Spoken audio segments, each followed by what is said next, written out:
Hai guys, kembali lagi bersama gua di Movie Time 21. Pernahkah kalian tidak dapat membedakan bagaimana realitas dan khayalan akibat suatu rasa trauma? Kali ini kita akan membahas suatu film yang berjudul Monstrous. Film ini bergenre thriller misteri penuh dengan tanda tanya. Sebelum masuk ke videonya, jangan lupa pasang handsfree di telinga biar bagus saja suaranya. So, tanpa berlama-lama, mari kita langsung saja ke pembahasannya. Check it out. Missing someone without you.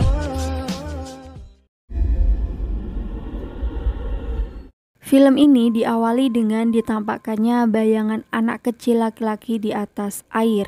Dia terbangun dari kamarnya dan kaget melihat ibunya berada di depan. Nah, dari sini film pun baru dimulai.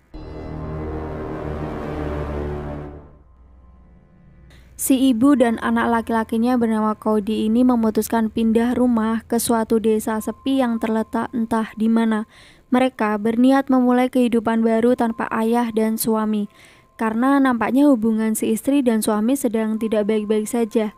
Cody harus menjalani kehidupan baru setelah pindah, dia harus pindah sekolah dan si ibu harus cari pekerjaan baru di daerah tersebut. Suatu ketika saat Laura membersihkan meja, dia menyuruh Cody bermain di luar, namun jangan jauh-jauh. Bukannya menurut apa kata ibunya, dia malah berjalan sampai ke belakang telaga dan melihat ada sesuatu yang aneh di dalam danau. Awalnya mungkin mereka merasa baik-baik saja tinggal di sana, sampai suatu ketika pada malam hari, Cody dihantui oleh sesosok monster yang secara tiba-tiba masuk ke kamarnya. Bentuk monster ini seperti cairan gelap yang mengendap-endap dan kemudian berubah wujud jadi monster di hadapan Cody. Tak hanya Cody, Laura juga kerap kali mendapat gangguan mistis aneh saat di ruang tamu, suara-suara aneh yang terus-terusan menghantui dan TV yang secara tiba-tiba mati. Saat itu Laura mendengar suara Cody yang berteriak meminta tolong dan mengatakan kalau dirinya sedang diganggu oleh monster. What happened? Mom, there's a monster outside my... What happened? Mom, there's a monster outside my... Namun Laura menganggap itu hanyalah mimpi buruk dan menyuruh Cody untuk tidur kembali. Singkat cerita, di hari lain, tepatnya pada malam hari, cuaca pada hari itu terjadi hujan badai yang sangat lebat. Laura pun keluar untuk mengecek keadaan, mengecek sesuatu. Dia semakin maju untuk memastikan ada apa, tanpa dia sadari ada sesosok mengerikan di atas genteng. Saat Laura pergi, sesosok itu masuk ke kamar Cody dan mendekapnya sampai membuat Cody sangat ketakutan.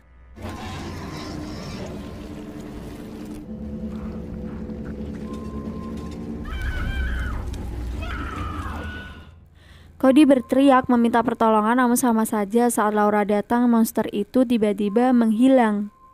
Keesokan harinya, karena Laura merasa sangat terganggu dengan semuanya, dia melapor ke pemilik rumah. Sepertinya ada sesuatu yang aneh dengan rumahnya. Anaknya terus-terusan mengatakan soal monster.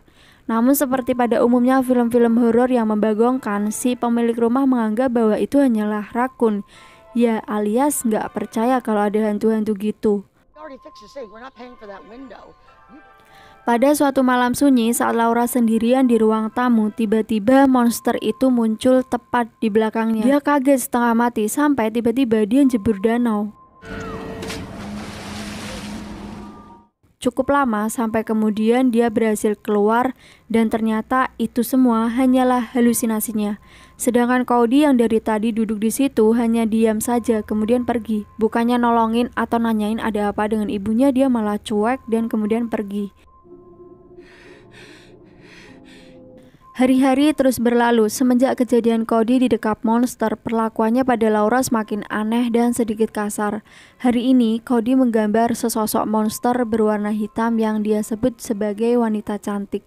Melihat gambar itu, Laura merasa sangat aneh dengan apa yang Cody gambar.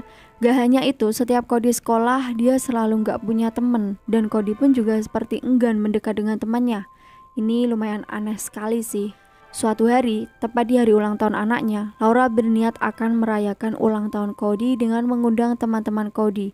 Bukannya senang, Cody malah mengatakan, Teman-temanku nggak akan datang deh, lebih baik aku mengundang wanita cantik telaga. Lagi-lagi Cody terus-terusan membicarakan tentang wanita telaga itu. Laura nggak mau tahu, dia tetap kekeh melakukan pesta dan menitipkan surat invitation ke Cody untuk diberikan kepada teman-temannya. I want you to give these out as soon as you get to school. Besok harinya, Laura sangat antusias menata meja, membuat makanan lezat, dan mendekor ruangan dengan penuh balon yang berwarna biru.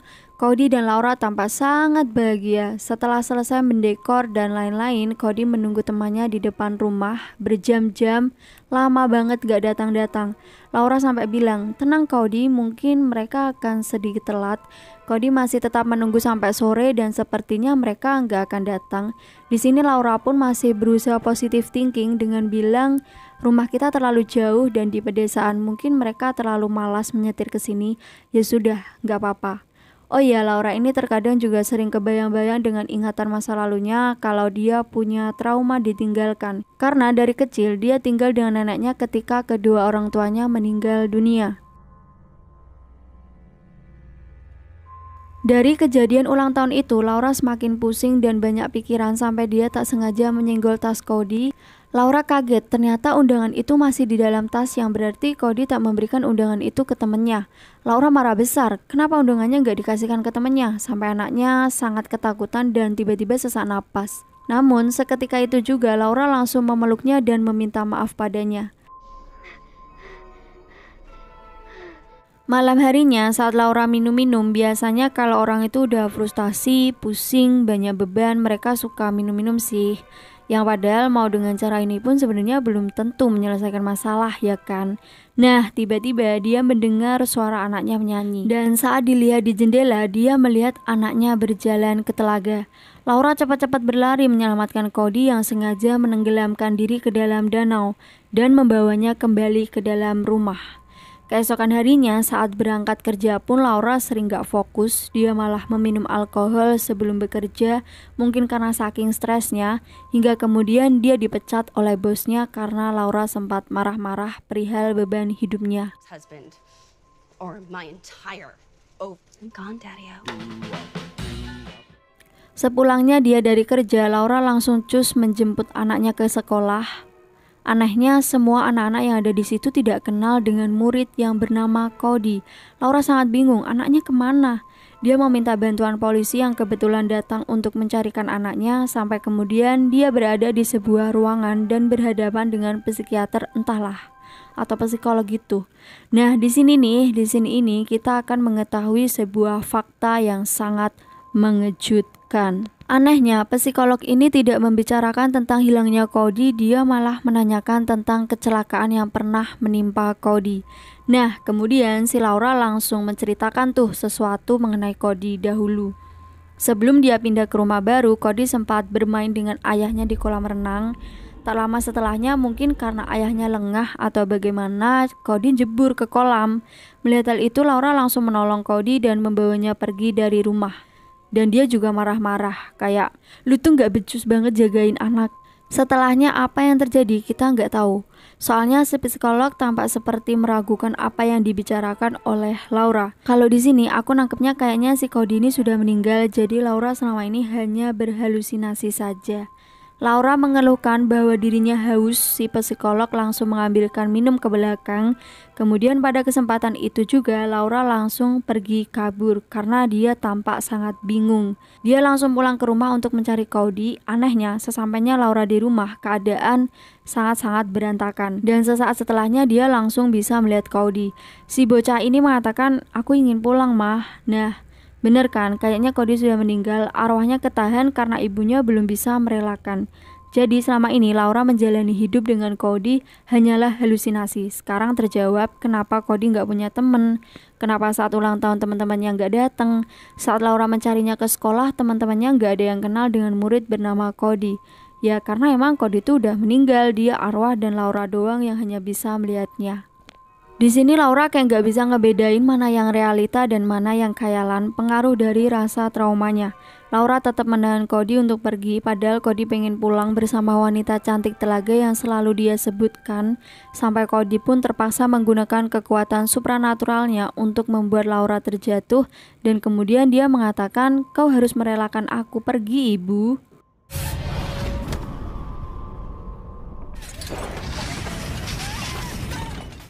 Setelah mencoba memahami dan berusaha menyadari tentang semua yang terjadi, ya intinya dia rada kaget. Ternyata selama ini anaknya meninggal, pantesan dia selalu dihantui oleh setan telaga yang ternyata kedatangan setan ini hanya untuk mengingatkan Laura bahwa anaknya sudah meninggal, alias ya udah beda alam. Oh iya, kalian masih ingat kan di awal film saat ada bocah laki-laki di atas genangan air? Saat itulah tragedi meninggalnya Cody. Akhirnya Laura mencoba melepaskan dan mengikhlaskan kepergian anaknya dengan membiarkannya pergi ke telaga bersama wanita cantik yang selalu ia sebutkan.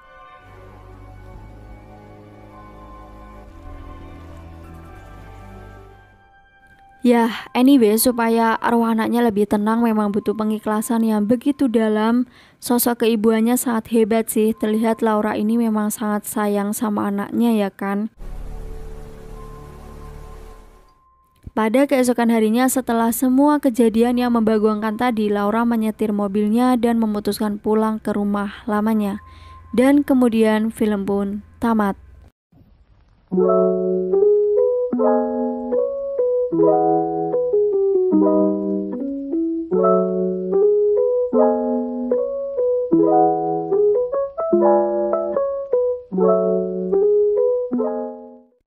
Sekali lagi, Monstrous bukanlah film hantu pada umumnya. Jika penonton bingung dengan keberadaan sang monster yang tiba-tiba, maka hal tersebut sebenarnya sederhana saja. Sosok hantu yang terlihat di film tersebut kurang lebih merupakan penjelmaan trauma Laura untuk menghadapi kenyataan. Monstrous sepertinya hanya fokus membangun ending yang mengejutkan bagi penonton. Alur cerita cenderung kering, terbatas, dan terlalu cepat, membuat film ini kehilangan sensasi seram. Ya, sepertinya ini film bukan fokus ke monsternya sih, tapi lebih ke endingnya yang mengejutkan, sedikit mengecewakan, namun dapat terobati dengan akting Laura dan perpaduan sinematografinya yang epic. Oke guys, sampai di sini dulu video kali ini. Terima kasih sudah menonton. Jangan lupa like, comment, subscribe, dan sampai jumpa di video menarik selanjutnya. Bye bye.